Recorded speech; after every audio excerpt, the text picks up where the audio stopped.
What's up guys, welcome back to Curious Chaos. I'm Crimson, and in this video I'll be revealing the starters from our region. If you haven't watched my last video that introduces the region, don't worry, I'll give a quick rundown so you're up to speed. Revlar is my Fakemon fan region, based in space, and will have you, the main character, take an excursion to the Revlar system, to a central space station where the most skilled researchers, engineers, and scientists are working together to study the wonders and Pokemon of outer space. Here you'll meet Professor Thaliana, who will task you to venture out of the station to each planet in Revlar, and discover the Pokemon who live here, and also find the source of something mysterious causing trouble in the system. That's pretty much it for now, but if you haven't watched the last video, I'd highly recommend it as it goes into more detail on why I chose space as the region, and how I came up with the name Revlar. But, let's not waste any more time. Gear up and twist on that space helmet because it's time to meet the Revlar starters. We're starting off with the grass type as is tradition in Pokemon, and I've decided to base it off the star-nosed mole. Fitting for space, right? Star-nosed? No? Okay. It's a cute burrowing friend who would be of great assistance to researchers as it burrows into uncharted planet terrain and retrieves soil, minerals, and even ore samples to be studied upon. I'm giving it this big ol' mushroom head that I'd imagine you can find sticking out of the ground when it sleeps. It would bury itself almost completely to camouflage as an ordinary mushroom. For its eyes, I added stars to imply that it's partially blind, as a reference to how real star-nosed moles have abysmal eyesight. That's why they got that Patrick star-shaped nose in the first place. Here comes a fun fact. Star-nosed moles have over 25,000 sensory receptors and touch organs to help them maneuver underground. Definitely didn't just look that up on Google. Anyways, star-nosed mole noses are super alien looking in real life, so it's an even better candidate for a space starter in my opinion. Meet Shrewm, the star-nosed mole Pokemon. The name comes from shrew, a type of mole, and of course, mushrooms. Its text entry reads, "It's very clumsy and will fall over due to the weight of its head." It will try to avoid confrontation, and resorts to using its eyes to leave its foes starstruck, although, if comfortable enough with trainers, it likes to play rough and headbutt you with its mushroom. Its shiny is based on the Amanita muscaria mushrooms, and the Mario franchise in general, like the mushroom colors, and of course, you can't forget about the classic yellow star. Now, let's take a look at what Shrewm evolves into. Its next stage will ditch Shroom's non-confrontational approach, and is now a menace to society. This little guy all of a sudden wants to start fighting everything and everyone and has got quite a temper. It's not a secret that the middle stage is always the least important when it comes to a starter line, and a lot of people aren't fans of this stage since they think the teen stage always looks so awkward. The first and last stages are the ones that most people care about, and I wanted to change this outlook for people. I personally like these stages because having an awkward teen stage is what gives these stages charm, and is also just very accurate. I look super awkward as a teen, so I would know. Also, I wanted to have some fun with the design, so I decided to up the edginess on our friend here, and give it mushrooms on its head resembling devil horns to represent its menacing nature. That's if the knuckle cracking pose wasn't enough evidence already.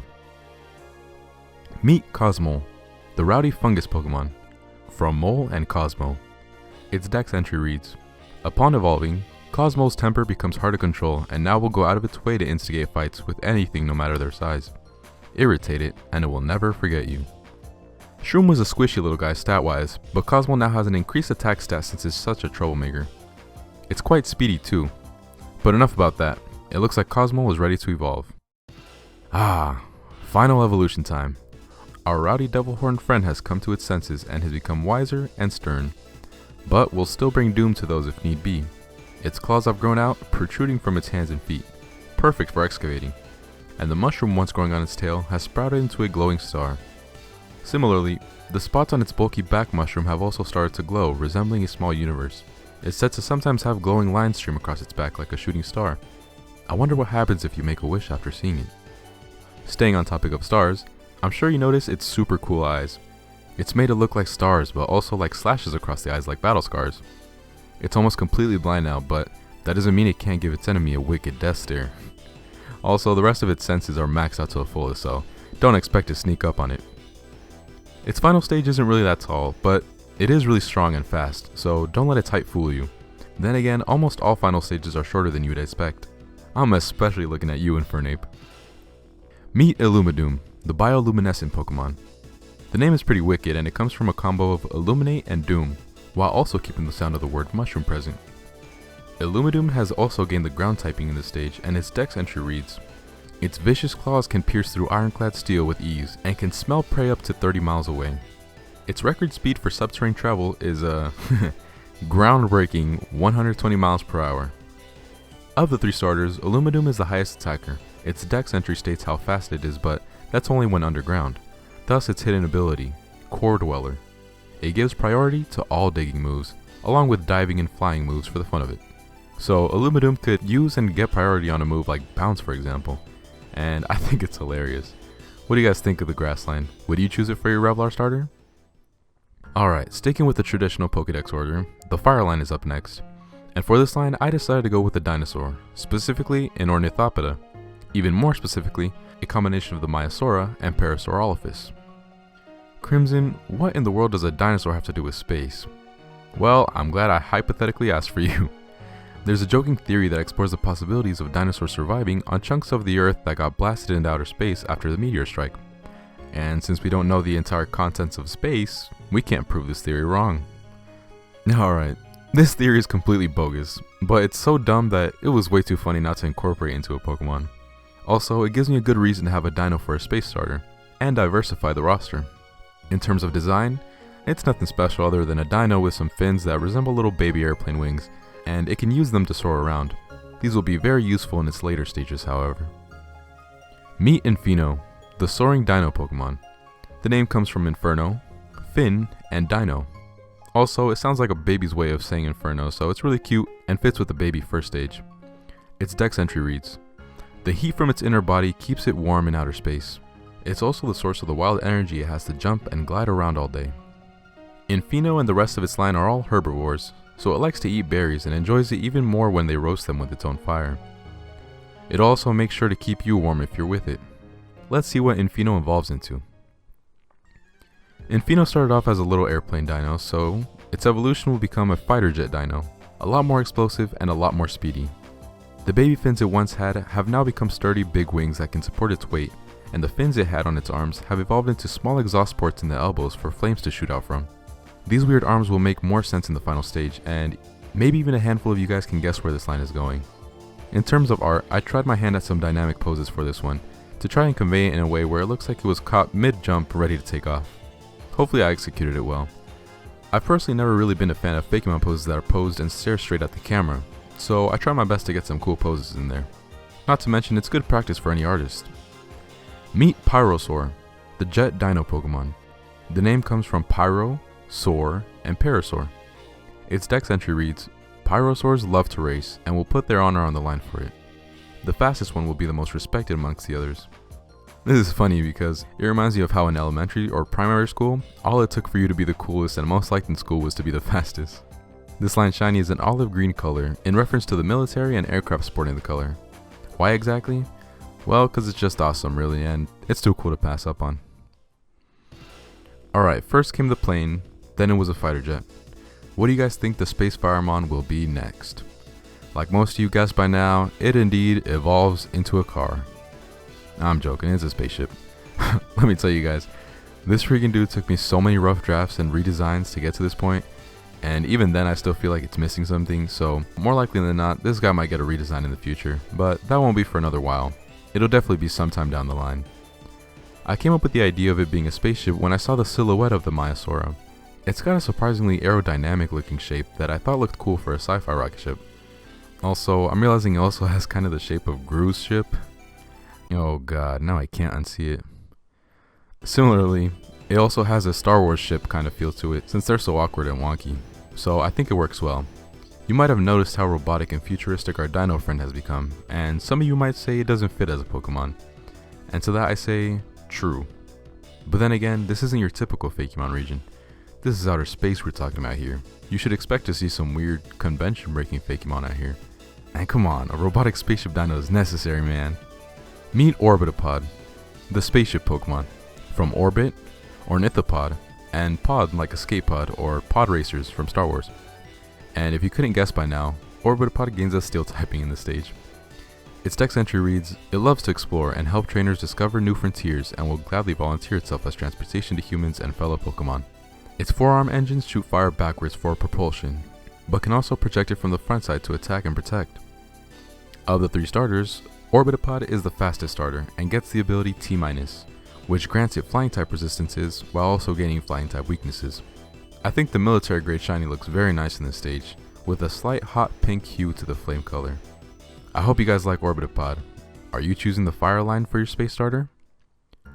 Last but not least, I'll introduce the water starter. It was a no-brainer when it came to deciding which animal, or in this case, micro-animal, to use for the water starter.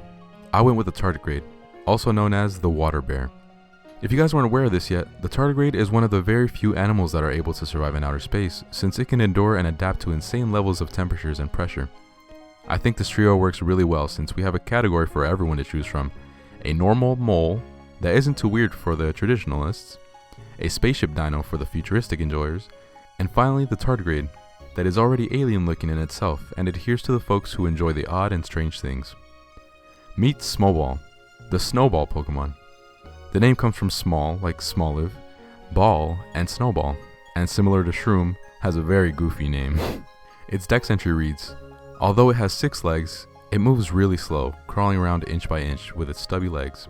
It prefers chilling in colder areas. Its shiny is pink because it's just super cute. That's really it. Not much else to say about this round boy, so let's move on to its evolution. I thought it would be cool to have all 3 starters stand on 2 legs for their middle stage, but how would I make a water bear do that? I could make it more literally bear inspired and have it standing upright, but that's kind of boring, so I looked at Smobol's snowball concept and decided to build upon it, or should I say stack upon it. So to make it stand up, I decided to make it a snowman. Cosmole was aggressive, Pyrosoar is energetic, and fittingly, this guy is super chill. A bit stuck up, no pun intended, but very relaxed nonetheless. Okay, now it's time to mention the elephant in the room, the ring above its head. It has no real significance other than it looks cool, but it's important as it will tie into the final stage really well. Meet Haillow, the snowman Pokemon. From Haillow, hail, and low as in low temperature. Its dex entry reads, it's very smart, but extremely lazy. It can grab its halo ring and throw it like a frisbee, but it'd prefer if it didn't have to, and wishes to just chill in the cold. Its shiny is shifting from a pink to a slight purple, and this shift will continue on to its next stage. Finally, the last Pokemon for today's video, the final stage for the water starter. Similar to the fire starter, this guy went through many concept changes and redesigns. Ultimately, I ended up on an ice planet inspired tardigrade. I had seen way too many renditions of a tardigrade as an astronaut, so I wanted to avoid that idea at all costs. This planet Pokemon was perfect, however. The ring on Haillow's head has expanded and is now a planet ring spinning and surrounding our friend. It can speed up the pace of how fast the ring spins and expand it in a 360-degree radius for an area controlling attack. Its face has breathing tubes like a gas mask, but mostly inspired by Sub-Zero's Tundra mask. This honestly isn't too different of a real tardigrade's face and body, as they look like they have a full hazmat suit on, which is kind of funny since they can withstand immense radiation levels. The legs was something I had fun with. I made 6 snowballs with claws as the hands, connected to the body with big ice pillars, and the body has snow layers to show its heaviness, and also has a reference to patterns real planets have. This is one of the most challenging designs I've made, but in the end I learned a lot and I think it was all worth it. Meet Tundrigrand, the ice planet Pokemon, from Tundra, Grand, and Tardigrade. Tundrigrand gains the ice type in this stage, and its dex entry reads, it prefers the harsh, pressurized, and cold conditions of space. Artillery will have almost no effect on it due to its intense density. Touching this Pokemon will cause the exposed area severe frostbite. The intense density mentioned is also the reason it weighs so much, with all that compact and pressurized ice. Keen eye viewers would have noticed that Smobol weighs 100 pounds at only 1 foot of height. And you might have also noticed its hidden ability, Slow Stepper, which, another fun fact, is the origin meaning of the word tardigrade. This ability boosts the attack of any move that costs 2 turns. This works well with Tundrigrand as it's the most bulky of the starters, and in total, the hidden abilities for each starter compensates for each of their stats. Core Dweller compensates speed for the high attacking Illumadoom. T- compensates bulk on the speedster Orbitopod. And Slow Stepper compensates attack for the bulky Tundrigrand. So I hope this can be fun gameplay wise. Tundrigrand is the weirdest Pokemon of the starters, but I've got a lot of good feedback on it, and I hope to create more unique and interesting Fakemon like this in Revlar. What do you guys think of the Smobol line? Are you choosing the water starter for your space journey? Thank you all for sticking through this video till the end, and thank you everyone who helped out with the creation of these starters. For those unaware, I have a Discord server dedicated to the region, and anyone can join and share their art or even contribute to the region with ideas, concepts, and feedback. For example, most of the names and shinies you saw today were created and picked by server members, and some even help with the actual designs of the starters. Later on down the line, you'll even see Fakemon they designed themselves and have been adapted to the Revlar decks. And you can be a part of that too. The invite link will be in the description, and you can directly talk to me as I'm in there every day. So I hope to hear from you all, whether it's in the Discord, Instagram page, or right here in the comments. I appreciate you all. Until next time.